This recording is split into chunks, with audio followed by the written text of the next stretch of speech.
Hey, you have Patrick Findaro here, co-founder at Vetted Biz. Today, I'm excited to be on the line with Curt Maier, business broker and franchise broker at IBA. Apparently, he's the only licensed franchise broker and business broker in the state of Washington. Probably, I'll add in also the only ex-nuclear submarine captain or naval officer as well. You add those three categories together. That, without a doubt. He's a graduate of Notre Dame. He's done a lot of different things in his career that Curt will go into, but today's discussion is most focused on the benefits of going with a new franchise versus going with an existing business or franchise, a franchise resale. So Curt, thanks for joining today. We'd love to hear a little bit about how you got into the franchising space. Sure, Patrick. It's a pleasure being here. I've really been blessed in that I've had three distinct careers between my naval career as a U.S. Naval nuclear submarine officer, 20 years in a Fortune 300 corporation, Air Products and Chemicals, selling industrial gases. And then the last 18 years as an entrepreneur, where I've owned and sold 4 businesses, 2 of which were franchises, which I'll describe in a little bit more detail. And the way I made my way into franchising was typical of most corporate refugees. At the 20-year point, I had a very fulfilling career. I was doing some merger and acquisition work for the company I was with. So I was a strategic buyer, purchasing businesses and rolling them up in a particular industry. And realized that between my wife and I, we needed some flexibility in our lives. And initially, I thought my wife would stay at home for a while, but she encouraged me to do something entrepreneurial. And when I thought about that, most of my friends suggested that if I did consider small business ownership, I should look to purchase an existing business. Now, I was living in Allentown, Pennsylvania at the time, the lovely Lehigh Valley, not quite the robust area that I live in now in Seattle, but there's always businesses for sale in every geography and at any time. And back then in 2003, 2004, I looked at a number of businesses ranging from manufacturing to services and everything in between. And I had lunch with a friend who asked me how it was going, and I showed some concerns about each of the opportunities I was looking at. And he interrupted me and said, geez, what are you looking for? Perfection? And I said, well, absolutely. I want this to be successful. This is my first rodeo. And, he convinced me that I needed to open my lens a bit and go beyond existing businesses and consider franchises. And quite frankly, when he mentioned franchising, I was in a different mindset. I thought that franchises were only for those that couldn't do it themselves. Yeah. Or were you also thinking like food, like you'd be working behind the counter? Exactly. I thought, here he's steering me into buying a Subway or something. My God, that was furthest from my mind. I was thinking more along the lines of a B2B kind of arrangement. So at any rate, he encouraged me. He said, look, you're looking at businesses. You ought to look at franchise concepts. So at the time, my search was done primarily via the internet on my own. And so I did enlarge my search to include franchises. And I had plenty of time. So I looked at a number of them, from staffing to janitorial to child education to healthcare. I mean, I really, looked at a number of opportunities all the way up through making several discovery day visits as well. And ultimately, I decided on the senior healthcare space. Okay. And that was based a bit on the demographics of the Lehigh Valley where I was living, and the fact that I knew there was a market for those folks that had cognitive or physical impairments. It's a hot area, especially in the Sunbelt states. I mean, yes. I'm in Florida. A lot of people are getting in that area. Yes, absolutely. And I wanted a business model where I would not have to open the operation, open the store, close the store, that type of routine, but I could add value by doing what I enjoy. And that's more on the sales and marketing end, and leaving the operations to the staff that I would hire. So the long and short of it is that I made the decision to go with Care. It was an adult daycare franchise, and I had to make an investment in a bricks and mortar facility, about 6,000 square feet. And I hired and trained my initial staff, negotiated my lease, and away I went.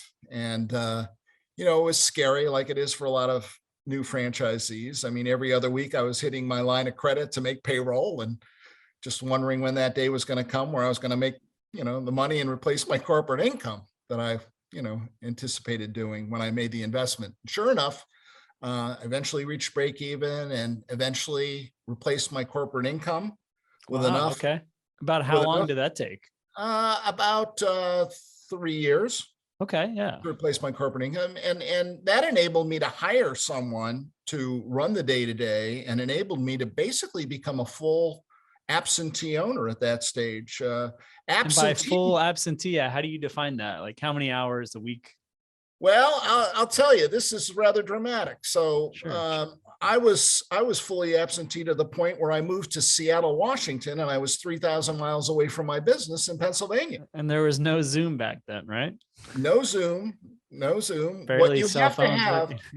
I think what you have to make something fully, absentee owned is you need to have the right measures and metrics in place so that you can monitor the performance from afar and have the confidence that, your employees are not, ripping you off and that the quality is being maintained, without you present, et cetera. So, I would spend many hours on the phone with the executive director that I had in place to run it. And I would make occasional visits to my site during the year and such. But, in effect, I was an absentee owner. And I only sold because I received an unsolicited offer from a fellow that I knew that was looking, interestingly enough, that was looking for another job in industry because he had been laid off.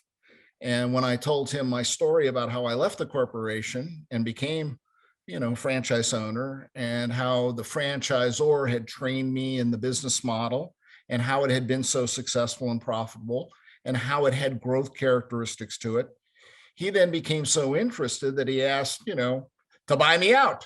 Yeah. So the long and short of it was that an offer was right. An offer was raised. And 6 months later, we made a very smooth transition. And I pocketed a fairly good amount of cash from that investment. Needless to say, I was So you made a lot of milestones here. You broke even, you fully supplemented your income.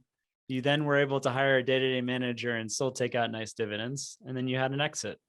Absolutely. And this is your first entrepreneurial venture. Exactly. That's sweet. So you can imagine that after I transitioned, and it was a swift transition because I had staff in place and it was a franchise system. So after collecting my check, I returned home to Seattle. And, the thought about the future came into my mind. I was so focused on closing the deal because, no sense worrying about the future until you close. Exactly. That I started thinking about what I wanted to do next. Now, since I had this successful small business ownership under my belt, I felt very comfortable now looking for either an existing business or even a new franchise because it had done well by me.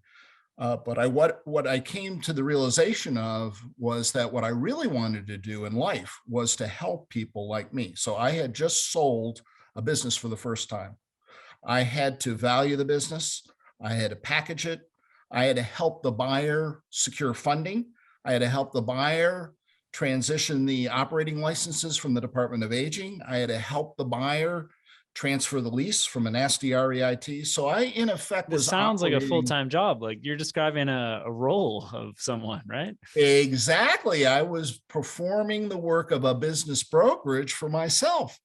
So I thought, well, that's interesting. And then I thought about when I left the corporation, and as I described to you, I flailed around looking for an existing business, ended up finding a franchise. So I realized, there's a market for someone to help people buy either a business or franchise and to sell either a business or franchise. And I had done them all. So I thought, why not become a business broker? So that's what I did. And because I was so comfortable as a franchisee in the senior healthcare space, I became a franchisee in the business brokerage world. So I became a franchisee of Murphy Business Sales, one of Oh the yeah, premier pretty well known. national brokerage outfits. In fact, you interviewed one of their premier brokers Exactly. recently. Russell Cohen last year around the same time. Absolutely.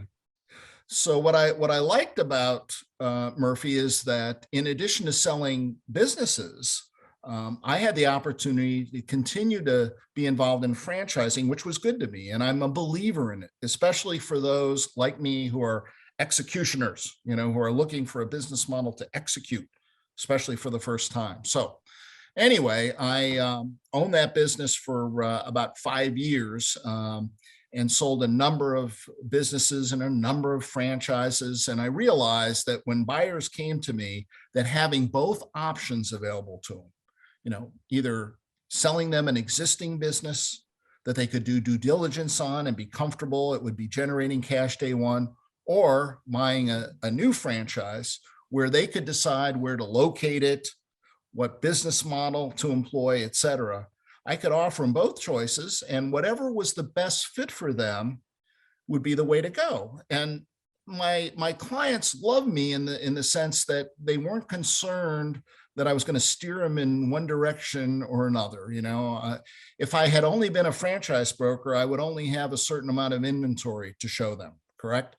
If I was only a business broker, I would only have the existing businesses that I had for sale available to them. But because I was both, I could offer them either one. And, that really is the ultimate in working with the buyers, to provide all the options. And so, I basically was having a lot of fun doing that, but I realized as a business broker, after having bought and sold various businesses, that the best time to sell a business is when it's doing well. So 5 years ago was doing well. My last child was in college, empty nest. And, I decided that I wanted to retire in my 50s. So I sold the business to one of my agents. Wow. And retired and did some angel investing and quickly became bored. And there's a thing, like a lot of people die after retiring. It's like a year or two after. You got to keep that mind going, right? Exactly. I think what happens is when you're involved in deal making, whether you're a franchise broker, business broker, merger and acquisition intermediary, you miss the thrill of assisting people, For sure. And your purpose. So how many people you helped. Yes, exactly. You're going to get the money. You're going to get compensated for the value you give to society. But the fact is you gave a lot of value. It's really I've been reflecting on that here recently, because during the holidays, I receive a lot of Christmas cards from former clients that have either bought or sold businesses. And special. You do realize the impact that you have on their lives. So I miss that. And I came back to it. But I didn't want to do the hard work of a business broker, recasting financial statements and the long-term negotiations and such. So adding back in like the owner's compensation, is that car? Is it personal? Is it business?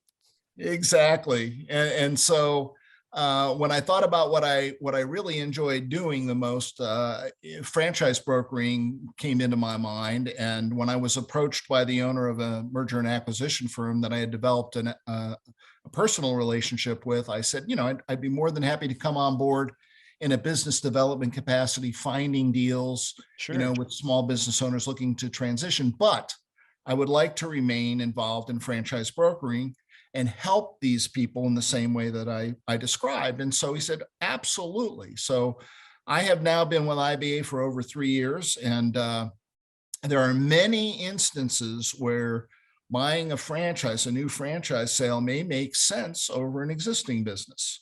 When you're buying an existing business, there are certain things that are set in stone. I mean, the location, for example, you can't easily change the location of a business. The employees are in place. The lease terms and conditions are in place, which may or may not be favorable to you. Client concentration. If you're buying an existing business and 70% is to one client, you can't easily change that, right? It would take some time. Exactly. And I also would like to point out that when you're buying an existing business, for good reason, you're buying it at a premium. Okay, you're paying for a business. It could be 2, and 3, these sides 4 you're paying times. for cash flow, right? Exactly. You're paying for cash This flow. isn't some So like tech company IP that you're purchasing to later monetize. You're paying for money to come in. exactly. Exactly. But if I contrast the purchase of an existing business where you're paying a premium for the cash flow to a new franchise opportunity, as was the case that I described with my situation, where I started from scratch. I invested probably $350,000 before I reached break even.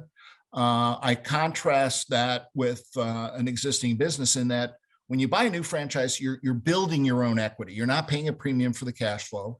You recognize that it takes some time to not only reach break even, but get to your ultimate cash flow that you're planning on, that I you liked, need. so break even, and the term you used was, what was the next? It's break even and then replacement of your prior income, right? Income. That's correct. I Yeah. think those are the two key milestones that most people going into small business ownership should keep in mind. When am I going to stop having to pour money into this? And when am I going to make at least as much as I did in my previous job? Yeah, and if Otherwise, you don't have fair certainty of either of those, don't do it. Or know exactly. what you're doing. If you want to buy that fitness franchise and break even is going to be a year and a half, and you're probably never going to replace your income, just know that before you pursue that opportunity. Well, Patrick, I wish I would have known you and Vetted Biz way back then, because this is a plug for what you folks provide. I mean, No. having the confidence in what you're looking at is so important. I mean, I was looking at franchise disclosure documents like they were hieroglyphics. I couldn't really determine, what are the most important sections, how current is this information? Well, it's kind of like, unless you're just doing this, like we have people on our team that are just taking information out of franchise disclosure documents, people that are just analyzing it. You don't have the economies of scale, kind of similar you were saying on the business broker side, where you're doing everything as a business broker, but why not do that only and give a much bigger impact? Exactly. So, the product and service that you deliver to folks nowadays is invaluable to them in assessing, what the right fit would be. I mean, I would encourage anybody out there that's considering small business ownership, entrepreneurship, to engage folks that have been there and done that can help you make the right decisions. I mean, let's face it, in life, it's not so much what it's who you know, who can help you make these kinds of decisions. What it all starts with the quarterback, in my opinion, and that would be either a business or franchise broker, or in the case of me, both, even better. Super broker, right? Super broker. That's how I labeled myself. But even the super broker needs tools. It needs tools like Vetted Biz to be able to do their job. And that helps you advise the client, because the end investor can understand the information on Vetted Biz, but they won't get as much impact from someone that's also going through that data, not just for the last month, but the last 15 years. Exactly. So anyway, I find myself in a wonderful position right now where I am able to help clients make the right decision of an existing business or franchise, and supplement my process with the right tools to ensure that the fit is proper and that they have the confidence. I'm curious to hear your opinion, like for a real case. Someone's 35 years old, hasn't quite made it, wants to do a service-based franchise. They have 100K cash. They could potentially get some SBA financing or do a 401k rollover. They have another 80K in that. Is that a candidate that really should focus more on just a new franchise, or should they also evaluate a franchise resale opportunity? And kind of what are the pros and cons for that type of profile? That 35-year-old, he's done the 10 years of corporate and he doesn't want to keep going in that way. Yeah, no, this is a great example. So I think, first of all, he should be evaluating both options, both an existing business opportunity and a new franchise. A couple things will determine whether he should focus only on an existing business. If you absolutely have to have cash flow day one of leaving your job You have to recognize that buying a franchise will take some time. It'll take time for, potentially build out, permitting. It will take some time to reach break even, no matter what concept you take on. So for some people, buying an existing business is the only way to replace that income immediately. Having said that, however, you're paying a premium for cash flow. You're always going to pay a premium for cash flow. And an existing business that's profitable could go for 3 to 4 to 5 times cash flow. With that new franchise, you're going to be building your own equity. And there are ways to finance that, and I think the example you gave is a realistic one, where somebody does have some money in a 401k plan. Somebody has some liquid assets, and that person may have a working spouse too that can put food on the table for a period of time before you reach less pressure on the business to already get money out. Exactly. So the real advantages to buying a new franchise are that, one, you're in business for yourself, but not by yourself. You have support. Well said. It's your first time that you're being an owner, so you do need that mentorship you get from a franchisor. You have the time to select the business model that you're most comfortable with. So, you can decide if you want a franchise where you're more the sales and marketing person, or you're the operational person, back office, and then you hire somebody to get the sales and marketing done. You also control where you establish that franchise. So, if you're living in a particular part of town, you don't want to be buying some business that's 60 miles away, and traffic and everything else like that. So you control the location, you control the business model, you have an idea. Corporate culture too, right? You bet. The corporate culture. You have some confidence of things like reaching break even or reaching an income level that you enjoyed in your previous role. And you can use tools like Vetted Biz to get that confidence of, what does the typical franchisee make? What is the top quartile, the bottom quartile, et cetera, and get the confidence. So, there's a lot of good reasons to select a new franchise if you're in that position as somebody in their mid 30s. I think the key is taking action. I mean, everybody talks about this and fantasizes about running your own business, but, sooner or later, you got to take the bull by the horns and make a decision based on the best facts you have. Because you could just keep going on forever. Like if your friend didn't step in, Curt, when he stepped in, you could have looked for a year plus at existing businesses and just keep finding issues.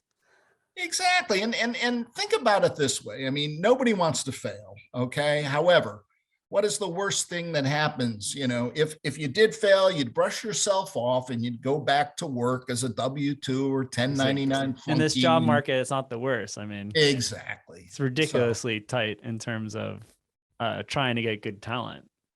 So Patrick, I think in this time of the great resignation, or whatever term you want to use, we're seeing more and more people just decide to take the bull by the horns, get into small business ownership. And I truly believe that franchising will become an even more prevalent way of getting into small business ownership as we move forward. On the existing business side, like I saw recently a franchise resale, vacation rental, property management does around $260K of revenue. And the owner is working 30 hours, a little more per week. And they're taking about 80K, 90K. So that is kind of in the 3X valuation. What do you, I guess, someone with that profile, when would it be better to just buy that existing business and kind of de-risk it? When do you want to preserve the cash that you have? And when do you go to the bank, I guess, and double down to get that business? Well, let's first address what I think is the overall best alternative for this 38-year-old, because we were talking about an existing business or a new franchise. Sure. In my personal opinion, I think the best option for anyone to consider, if it's available, is a franchise resale. And why? Because you have the best of both worlds.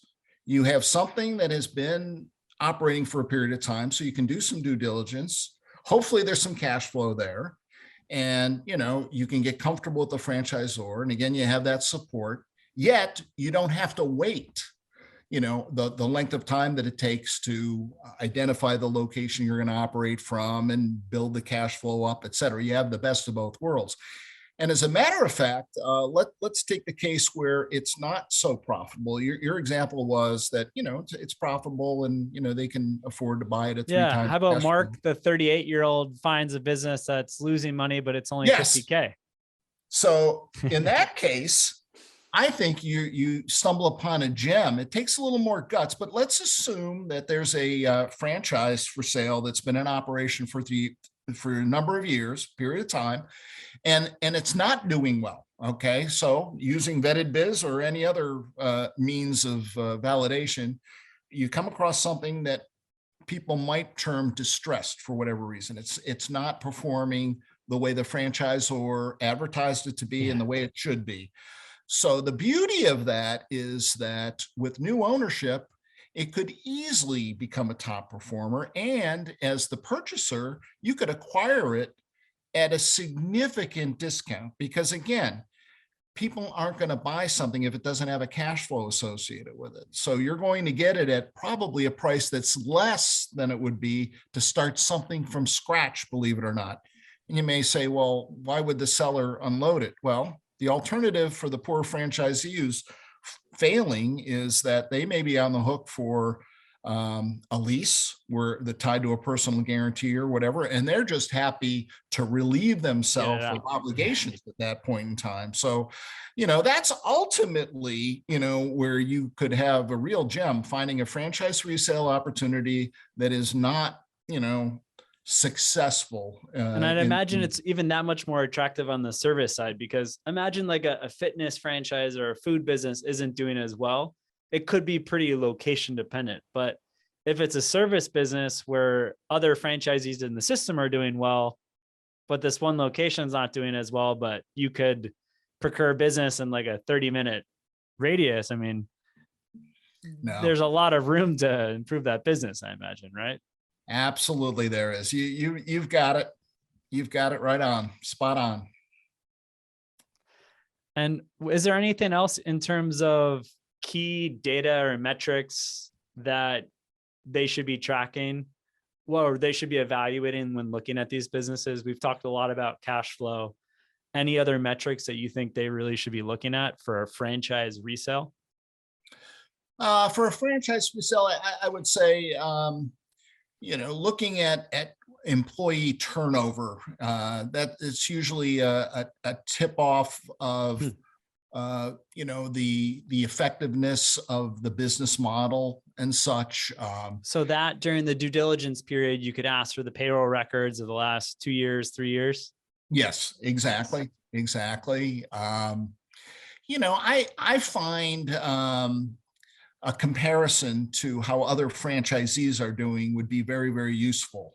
And I know that that's something that the Vetted Biz can assist. Definitely. As long as the franchisor, which about 60% of franchises over 1,000 in our database disclose at item 19, they'll be able to do that comparison. And even if they don't, if you're a vetted member, you have access to all the franchisees existing and some former franchisees too, that you can call up and compare those financials. Well, for all of your listeners, if they haven't picked up on it by now, Vetted Biz is the place to go. Thanks. I'd be curious, in concluding our conversation, are there metrics that you're tracking daily or weekly to accelerate your job as a business broker and franchise broker? Oh, any key statistics? No, I mean, as a business broker, again, most of my time is spent focused on finding owners of privately held and family-owned businesses in manufacturing and services, and so I'm looking for good, profitable businesses. On the buyer side, the kind of information that I'm looking for is their overall net worth and liquidity, again, because the franchisors are going to have the same kind of requirements to consider them coming into their system. I'm at a loss as to any specific metric Well, I guess that it you would be might be looking for. how many of these, is it mostly relationships where you're getting referrals, like, or are you reaching out to potential businesses to list them with you? Yeah. So I would say that, in my case, it's a referral based business, both in finding sellers and finding buyers. I want to be known as a problem solver, somebody that can assist buyers with, again, finding the right opportunity, whether it's existing or in a franchise environment, and be able to supply them with a kind of team that they're going to need, not just me, but a funding source, a banker, a CPA to do the performance Corporate for them, attorney. and then a good attorney. That's if you're looking at something in franchising that has the franchise knowledge in particular and such. So it's key, the team. Any other concluding thoughts for any prospective first-time entrepreneurs that might be listening or Yeah, watching? I would say, take the lead from Patrick in terms of entrepreneurship and not me. I mean, it took No, me till I was 46 years old to take the plunge into entrepreneurship. Instead of making my shareholders, rich, I should have been building my own equity. But at the same time, I think, it did take me that number of years to gain the skills to be a successful entrepreneur. But in this day and age, I think that, if you're younger, you don't have much to lose if you venture out and try to strike out yeah. on I your mean, in own. terms of your case, going from break even to recouping your initial, your previous income, late 20s, 30s, you're hitting that much faster, where that break even to recuperating your initial income, the longer you wait, it's going to be harder. And that time is going to take longer, which can be probably a mental exercise sometimes, where you're going through the process, right, of your business. And you're like, shoot, should I have left? Or And it's also just the personal satisfaction of small business ownership. I mean, to be able to control your own destiny, to be able to have the flexibility that I've enjoyed in my life here the past couple sounds of like it. decades, is just it's immeasurable. Well, Curt, this has been a real pleasure. And for anyone that's interested in exploring a franchise resale, new franchise opportunity, we'll leave Curt's contact information in the description of this YouTube video, or if you're listening on podcast, in the talking notes. Curt, thanks so much for joining. Thank you, sir. I appreciated the opportunity to share my story. Take Thanks. care.